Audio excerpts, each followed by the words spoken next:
오늘도 주님의 말씀을 통해 하나님 나라를 누리는 복이 있기를 주님의 이름으로 축원합니다. 사람이 살아가면서 수많은 갈등을 겪게 되어집니다. 크고 작은 갈등들을 겪게 되죠. 정말 작고 사소하게는 삐지는 경우도 있고 정말 그 일이 커지다 보면 심지어 전쟁까지도 벌어지죠. 그런데 이 모든 문제들, 모든 갈등들의 해결책은 굉장히 쉬워요. 대부분의 갈등들은 오해에서 비롯되어지죠. 그러니 그 오해를 풀면 결국 그 갈등들이 다 사라지게 되어져 있어요. 그럼 그 오해와 갈등은 어떻게 풀어가느냐? 굉장히 쉬워요. 물어보면 돼요.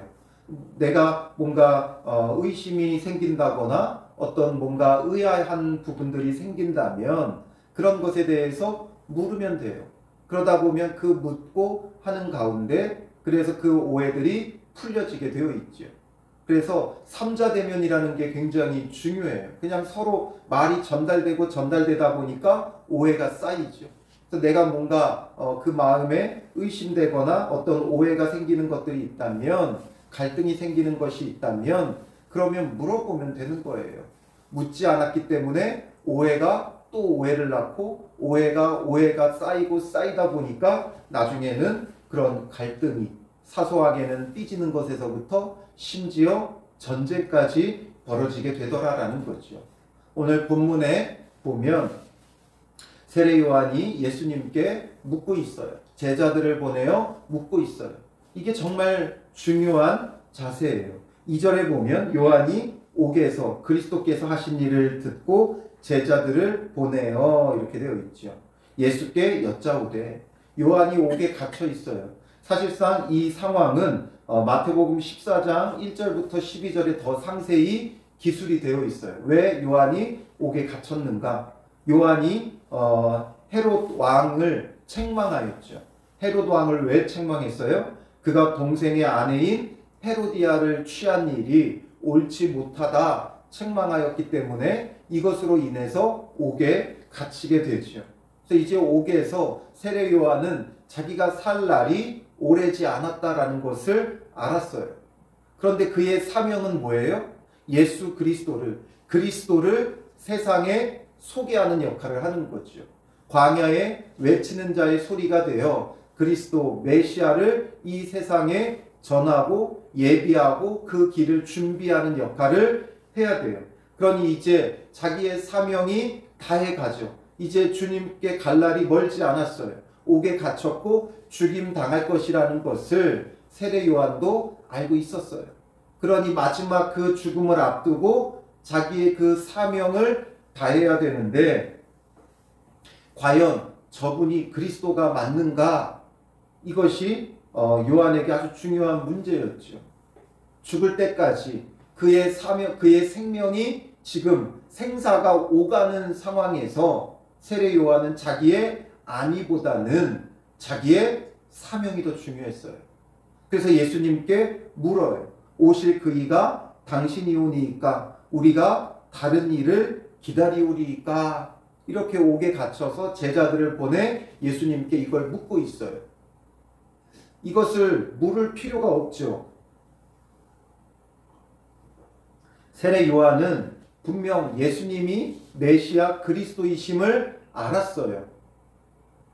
그가 예수님에게 세례를 베풀었고 하늘이 열리고 성령이 비둘기같이 그 위에 임하는 것을 보았고, 그리고 하늘에서 소리가 있어서 이는 내 사랑하는 아들이요 내 기뻐하는 자라, 하나님께서 인정해 주시는 것도 들었어요.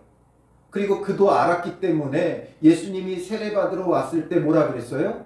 내가 당신께 세례를 받아야 할 터인데 어찌 당신이 내게 오십니까? 하면서 예수님이 메시아 그리스도이심을 그는 알았다는 거죠.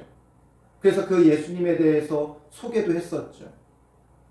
나는 물로 세례를 주지만 그는 물과 성령으로, 물과 기름으로 세례를 베푸실 이다 라는 것을 전했어요. 그런데 여기 와서 왜 예수님을 의심하고 묻고 있느냐라는 거죠. 대부분의 학자들은 이것에 대해서 세례 요한이 옥에 갇혀서 예수님에 대한 소문을 들으면서 뭔가 의심이 생겼다는 거죠. 의심이 생겼다는 거예요. 왜냐하면 그가 기다렸던 메시아와 또 예수님의 행하시는 일들이 많이 달랐어요. 세례 요한은 굉장히 많이 책망을 하는 사람이었어요. 왜냐하면 그 당시 유대 사회가 신앙적으로 너무나 변질되어 있었기 때문에 굉장히 많은 책망을 했죠. 바리새인들, 서기관들이 나오는 것을 보고 어떻게 했어요? 그가 맞이하며 그들이 회개하여 예수 그리스도를 맞이할 것을 기다린 게 아니라 엄청나게 책망했죠. 뭐라 그래요? 심지어 이 독사의 자식들아, 누가 너희들로 하여금 임박한 진노를 피하라 하더냐 하면서 그들을 아주 강력하게 책망했어요. 그리고 지금 옥에 갇힌 것도 헤롯을 책망했다가 갇혔죠. 그러니 아마도 세례 요한이 기다렸던 메시아는 바로 이런 자들을 심판하고 악한 자들을 멸하고 압제와 고통 가운데 있는 자들을 자유케 할 그런 메시아를 기다린 거죠. 압제자들을 벌하고 멸하시고 심판하실 메시아를 기다렸는데 예수님이 심판하시지 않고 벌하지 않고 지금 공생의 기간 동안에 천국 복음을 전파하시고 가르치시고 고치시는 일만 하니까 그는 심판의 주만을 생각했기에 과연 그분이 메시아가 맞는가? 이제 죽음을 앞두고 오해를 했다라는 거죠. 물론 그런 부분일 수도 있겠죠. 그러나 세례 요한이 예수님이 메시아이심을 너무나 분명히 알았고 저는 그가 마지막까지 그 사명을 다하기 위해 어느 정도 그런 부분도 있었겠지만 예수님이 메시아라는 걸 더욱 분명히 하고자 하는 그가 이제 사명이 다했기에 자기가 주님께 갈 날이 멀지 않았기에 마지막까지 그 사명을 다하여 예수님께 묻고 더욱 분명하고 공고히 이분이 그리스도 메시아이심을 나타내기 위한 것이죠. 그러니 어떤 측면이든 중요한 건 세례 요한은 묻고 있다는 거예요. 예수님께 묻고 있다는 거예요. 이게 너무나 중요한 우리의 신앙의 자세이면서 삶의 자세이죠. 우리가 묻지 않으면 자꾸 오해가 쌓여요. 그러니까 하나님의 말씀도 우리가 너무나 오해하고 있는 부분들이 많이 있어요. 그러니 말씀을 보며 묻지 않으면 명확하게 알지 못하면 하나님에 대한 오해가 자꾸만 켜켜이 쌓이게 되어지는 거예요.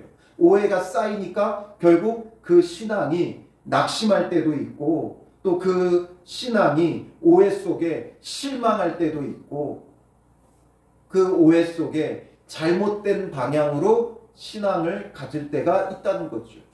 우리는 우리가 아는 대로 믿는 자들이에요. 알지 못하는 일을 어떻게 믿겠어요?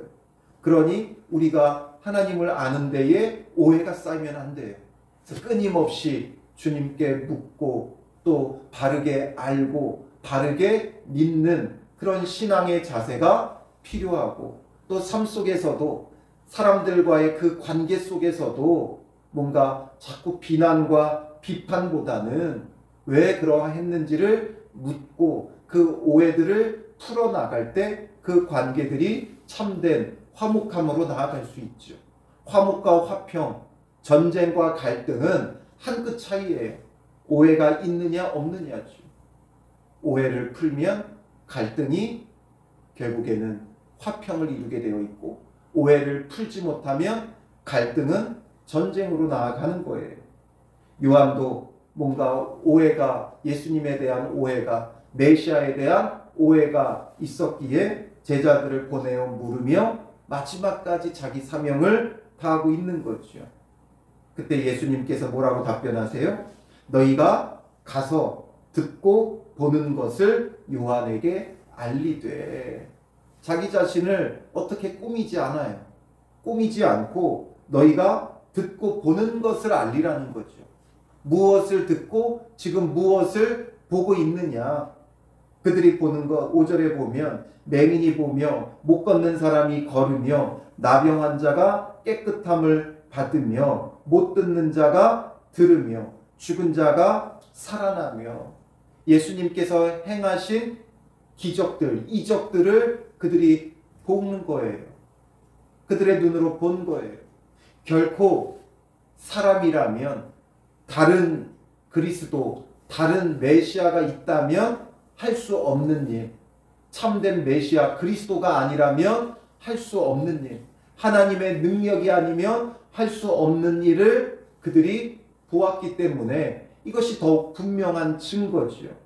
그리고 이것은 그냥 이런 기적을 행하시니까 하나님이다, 오실 메시아다가 아니라 이런 일을 행하실 이가 메시아라고 이미 예언되어 있었죠. 이사야 35장 5절과 6절에 보면 그때에 맹인의 눈이 밝을 것이며 못 듣는 사람의 귀가 열릴 것이며 그때에 저는 자는 사슴같이 뛸 것이며 말 못하는 자의 혀는 노래하리니 이는 광야에서 물이 솟겠고 사막에서 시내가 흐를 것임이라. 바로 메시아에 대한 그 예언의 말씀이 지금 예수를 통해 성취되고 있는 거죠. 그래서 고난과 고통 가운데 있는 자들을 고치며 구원해 내시는 메시아의 사역 중에 그 일부가 이렇게 성취되고 있다는 거예요. 그리고 또 가난한 자에게 복음이 전파된다 하라 5절 마지막에 말하죠. 가난한 자에게 복음이 전파된다. 이것도 역시 이사야의 예언 가운데 있어요. 이사야 61장 1절에 보면 주 여호와의 영이 내게 내리셨으니 이는 여호와께서 내게 기름을 부으사 가난한 자에게 아름다운 소식을 전하게 하려 하심이라. 나를 보내사 마음이 상한 자를 고치며 포로된 자에게 자유를, 갇힌 자에게 노임을 선포하며 가난한 자에게 아름다운 소식을 전하게 하신다라는 거죠. 그러니 지금 예수 그리스도를 통해 가난한 자들에게 복음이 전파돼요. 그러니 예수님이 메시아가 아니시면 누가 메시아일 수 있겠어요? 누가 또 다른 이가 있겠어요? 그들이 지금 보는 것, 듣는 것 전파해라. 결국 그들이 보는 것, 듣는 것이 전부 다 뭐예요? 예수님을 통해 보게 되는 것, 예수님을 통해 듣게 되는 모든 것이 바로 구약 예언의 성취죠. 구약에서 오실 이로 설명하고 있고 예언하고 있는 것들이 그대로 이루어지고 있어요. 그러니 예수님이 메시아예요. 그리스도예요. 그리고 마지막 6절에 뭐라고 말씀하세요? 누구든지 나로 말미암아 실족하지 아니하는 자는 복이 있도다 하시니라. 바로 예수님을 통해 실족하지 않으면 복이 있어요. 어떤 것이 실족이에요? 예수님이 메시아가 아니구나. 이게 실족이죠. 오해 때문에 내가 바라고 원했던 대로 해주시지 않으니까 오해하고 실족하게 되는 거죠. 신앙생활을 하다가 실족한 사람들, 낙심한 사람들,